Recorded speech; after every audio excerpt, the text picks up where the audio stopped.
ઈશ્વર કે સાથ મિલન, એની સાથેનું જોડાણ, એની સાથેનો સંબંધ બનવાની પ્રક્રિયા છે આ ભાગવતની કથા.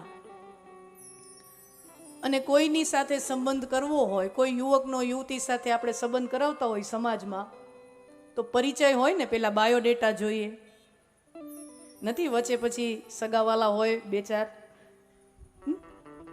જે બે પક્ષને ઓળખતા હોય, પછી વચ્ચે હોય એ વાત રાખે, કન્યા પક્ષમાં જાય, વર પક્ષમાં પછી વાત રાખે, પછી પરિચય કરાવે. હો તો બે પરિવાર એકબીજાને ઓળખતા નથી, તો પરિચય कराने वाला कोई चाहिए, तब संबंध बनेगा किसी युवक और युवती के अंदर. તો અહીંયા આપણો સંબંધ ઈશ્વર સાથે બનાવવો હોય, આપણો સંબંધ ઈશ્વર સાથે જોડવો હોય, તો સૌથી પહેલા પરિચય તો જોઈએ. તો અહીંયા વ્યાસજીએ બહુ સુંદર મજાનો પરિચય આપ્યો છે. અહીંયા શ્રી કૃષ્ણનો પરિચય આપતા કહે છે શ્રી કૃષ્ણ કોણ હે, અને શ્રી કૃષ્ણનો અહીંયા 3 રીતે પરિચય આપ્યો. તમે જોજો, આપણો પરિચય 2-3 રીતે અપાય. ફલાણા ભાઈ કોણ, તો કે આના દીકરા, આના દીકરાના દીકરા, તો કુટુંબથી પરિચય મળે. બીજો પરિચય કેવો, તો કે દેખાય આવા છે, ઊંચા આટલા કદના છે, જાડા છે, પાતળા છે, રૂપાળા છે, ગોરા છે, આવા છે, તેવા છે. પરિચય ત્રીજી રીતે પરિચય આપવો તો કામ ધંધો નોકરી વેપાર શું કરે છે, હે, આ બધું પરિચયનો પ્રકાર છે. તો यहाँ ईश्वर का परिचय दिया है. तो ईश्वરના પરિચયમાં પણ ઈશ્વરના સ્વરૂપનો કેવા દેખાય, ઈશ્વરના સ્વરૂપનો પરિચય, ઈશ્વરના સ્વભાવનો પરિચય છે તો કેવા. સ્વરૂપનો પરિચય, સ્વભાવનો પરિચય અને ઈશ્વરના સામર્થ્યનો પરિચય, એટલે કે ઈશ્વર કામ શું કરે છે એનો પરિચય આપ્યો છે. સ્વરૂપના પરિચયમાં સુંદર મજાનું પ્રથમ ચરણ કીધું, સચ્ચિદાનંદ રૂપાય. ઈશ્વર ક્યાં છે, કેવો છે ને ક્યાં રહે છે, તો કે ઈશ્વર સતના રૂપમાં આપણા કર્મમાં રહે છે, આપણા કાંડામાં રહે છે, આપણા હાથમાં રહે છે. कर्मना स्वरूप में ईश्वर सतना स्वरूप में अपना कर्म में यानी हमारे हाथ में रहता है. कराग्रे वसते लक्ष्मी. जो कि हवे जूनू थयुं, हवे तो सवारना उठता पहला कराग्रे मोबाइल वसते.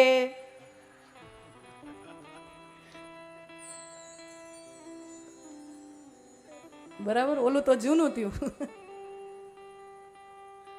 अवारनो पोर पड़े એટલે આપણા પરિવારનો જે વોટ્સએપના ગ્રુપ હોય તમે જોજો, 10-15 ભગવાનના ફોટા આવી જાય. Good morning good morning good morning ભગવાનના ફોટા આવી જાય.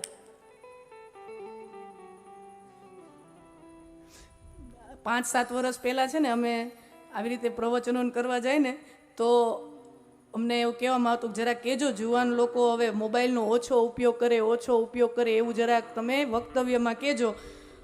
હવે સમય બદલાઈ ગયો, હવે જુવાની અમારી પાસે આવીને કહે કે તમે જરાક વક્તવ્યમાં કહેજો અમારા વડીલો ઓછું ફોન વાપરે. હવે ખરેખર એવો જમાનો આવી ગયો છે, યુવાનો કરતા ગુડ મોર્નિંગ ભગવાનના ફોટા 20-25 આવી જ ગયા હોય. વૃક્ષો વાવો, પાણી બચાવો, સૃષ્ટિ બચાવો, એવા 2-4 બોધપાઠ આવી જાય. એ ઘરે તુલસીજીને ક્યારામ કોઈ દી પાણીનો લોટો ન રેડતો હોય, એની પાછો અહીંયા આમ લખે કે વૃક્ષો વાવો. હા, ઘરે તુલસીના ક્યારામાં કોઈ દી खैर. तो ईश्वर सत के रूप में हमारे कर्म हाथ में, यानी ईश्वर अपना हाथ में रहे छे सतना रूप में, कर्मना रूप में. अने ऋग्वेदनी ऋचाओमां ऋग्वेदना ऋषिए केवी सुंदर मजानी वात करे छे. अयमे हस्तो भगवान. ऋग्वेदना ऋषि केवी सिंह गर्जना करे छे कि आ मारो हाथ छे ने, तुम भगवान को कहां ढूंढने जा रहे हो, ढूंढने मत निकलो, ये मेरा हाथ है, वही भगवान है. यानी मेरे कर्म ही मेरी भगवान है, मेरा कर्म मेरा भाग्य विधाता है. तुम इतने दैववादी क्यों बनते हो?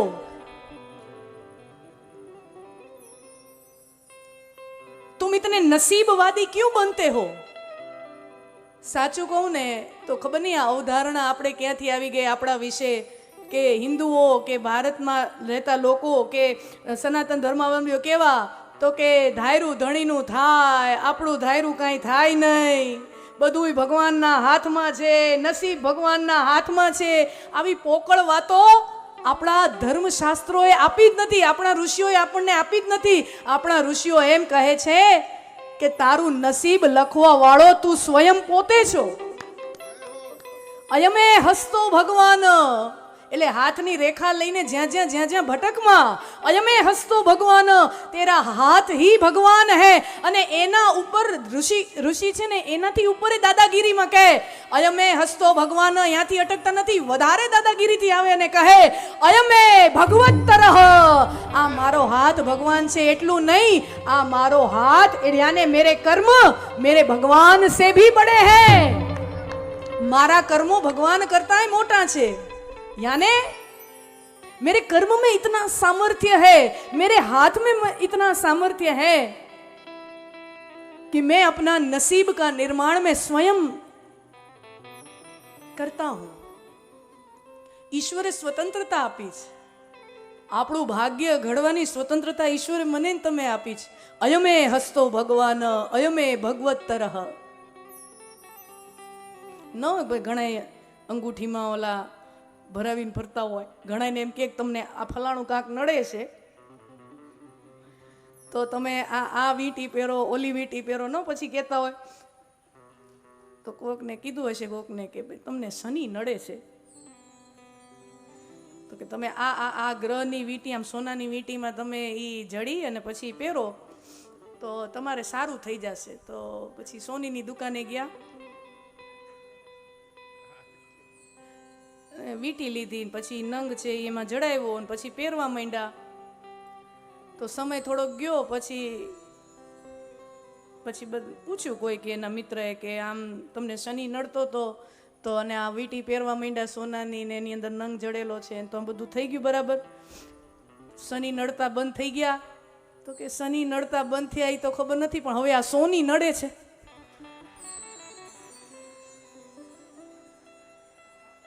હપ્તે લીધી હોય ને એના હપ્તા ભરવામાં પછી નડે જ ને, કે શનિની ખબર નથી પણ હવે આ સોની નડે છે. इतने दैववादी मत बनो. दैव यानी देव ની વાત नहीं, दैव यानी नसीब, भाग्यवान, भाग्यवादी इतने मत बनो. यहाँ पर कितना अच्छा बोला, भगवान कर्म के रूप में, सत के रूप में हमारे कर्म में रहते हैं, हमारे हाथों में रहते हैं. ભગવાન જ્ઞાન કે રૂપ में, ભગવાન જ્ઞાનના રૂપમાં આપણા ચિત્તમાં વસે છે, આપણા વિચારોમાં વસે છે. અને ઈશ્વર આનંદના રૂપમાં આપણા હૃદયમાં, આપણી ભાવનામાં વસે છે.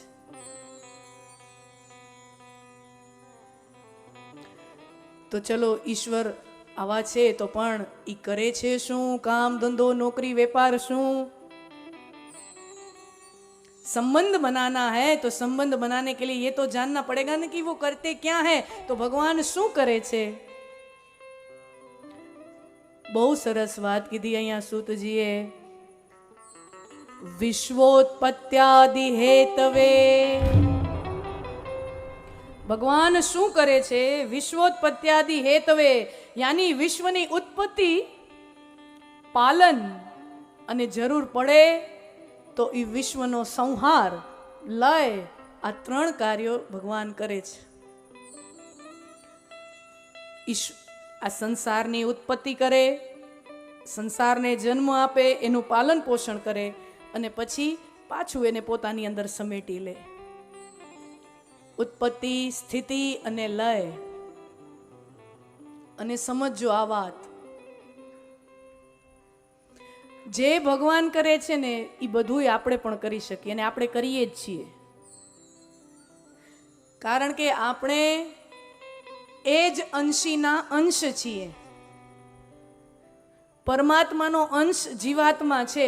એટલે અંશ હોય, યાની તમે જુઓ દરિયો ખારો હોય તો દરિયામાંથી તમે એક ડબલું ભરો તો એ ડબલું, એ પાણી કેવું હોય? એ ખારું જ હોય ને. શું કામ? ક્योंकि उसमें से ही निकाला है ना तुमने. એ દરિયાના પાણીમાંથી ડબલું લીધું એટલે એ જો દરિયો ખારો છે તો પછી ડબલામાં જો પાણી હોય તો એ ખારું છે. એમ હું ને તમે બધા ડબલા છીએ.